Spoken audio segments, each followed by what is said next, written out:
नमस्कार साथियों, आखिर उत्तराखंड में ये सब क्या चल रहा है, क्या हो रहा है? सरकार पर राज्य की नौकरशाही क्या लगातार हावी होती ही चली जा रही है? और अगर सरकार के कंट्रोल में नौकरशाह नहीं है और नौकरशाही पूरी तरह से ही सरकार को चला रही है, तो फिर नेताओं, मंत्रियों और विधायकों के रहने का मतलब ही क्या रह जाता है? जी हाँ, उत्तराखंड में सरकार की एक बार फिर से बहुत फजीहत हुई है। डबल इंजन की दमदार सरकार में जब अधिकारी किसी की बात सुनने के लिए राजी ही न हो, तो फिर क्या ये माना जाए कि उत्तराखंड राम के भरोसे चल रहा है, भगवान भरोसे चल रहा है? और अब इसको लेकर तमाम तरह के सवाल भी उठने लगे हैं, और इस बार तो सवाल खुद सरकार ने ही उठा दिए हैं।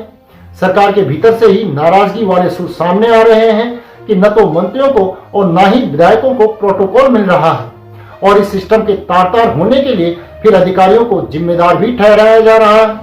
तो इसका सीधा सा मतलब तो यही निकलता है कि सरकार के या फिर धाकड़ धामी के कंट्रोल में राज्य के नौकरशाह नहीं रह गए हैं। अब एक बार फिर से यही बात साबित भी हुई है, और इस बार देश की राष्ट्रपति द्रौपदी मुर्मू के दौरे के दरमियान सरकार के सिस्टम की धज्जियां उड़ गई हैं।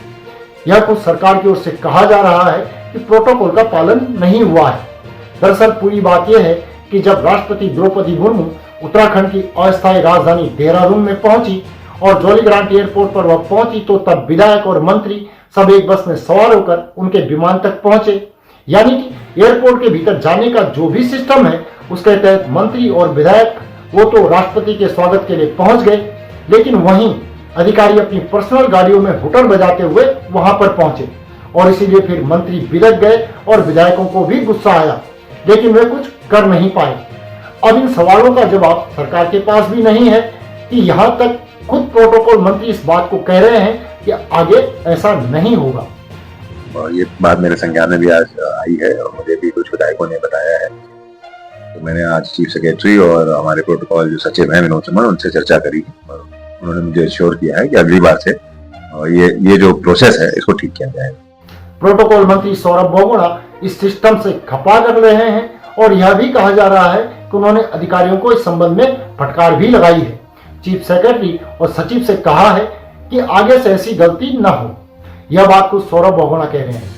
अब तो यह भी कहा जा रहा है कि मुख्यमंत्री तक भी शिकायत पहुंच चुकी है, लेकिन सवाल वही है कि क्या धाकड़ धामी के कंट्रोल में अधिकारी हैं? क्यों बार बार यही सवाल पूछा जाता है कि उत्तराखंड में सिस्टम चल कैसे रहा है?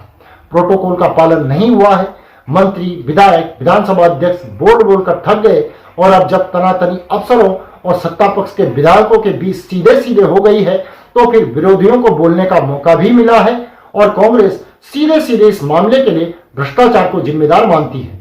और सरकार आकंठ अधिकारियों के माध्यम से भ्रष्टाचार नाक तक पहुंच गया है, और प्रदेश की जनता और प्रदेश के नेता सब जानते हैं। और इस बात को ऐसा नहीं कि विपक्षी जानता है, सत्ता पक्ष भी इस बात को भली भांति जानता है। विपक्ष के विधायक 24 घंटे तक एसएसपी की जो कार्य प्रणाली है, जिसे उच्च न्यायालय भी जिसपे टिप्पणी करता है, सारे वीडियो फुटेज हैं, उसके बावजूद भी उसका ट्रांसफर नहीं किया जाता जब तक उसका रिचार्ज खत्म नहीं होता।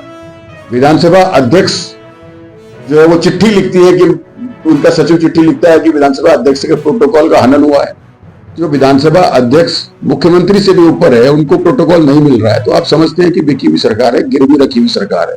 ये अधिकारियों के पास गिरवी रखी हुई सरकार है, इसलिए नेताओं को प्रोटोकॉल नहीं मिल रहा। साथियों, अब सवाल यही है कि सत्ता पक्ष के विधायक और मंत्री जब ये बात कहने लगे कि अधिकारी उन्हें सम्मान नहीं दे रहे हैं और उनका जो प्रोटोकॉल है वो उन्हें नहीं मिल पा रहा है, तो फिर इस बात को समझा जा सकता है कि इस राज्य के हालात क्या हैं। और ऐसी स्थिति में जब डबल इंजन की दमदार सरकार का दावा भाजपा के नेता यहाँ पर करते हो, और उस डबल इंजन की सरकार में अधिकारी किसी की बात सुनने के लिए राजी ही न हो, तो क्या ये बात मानी जाए कि उत्तराखंड राम के भरोसे चल रहा है, भगवान भरोसे चल रहा है?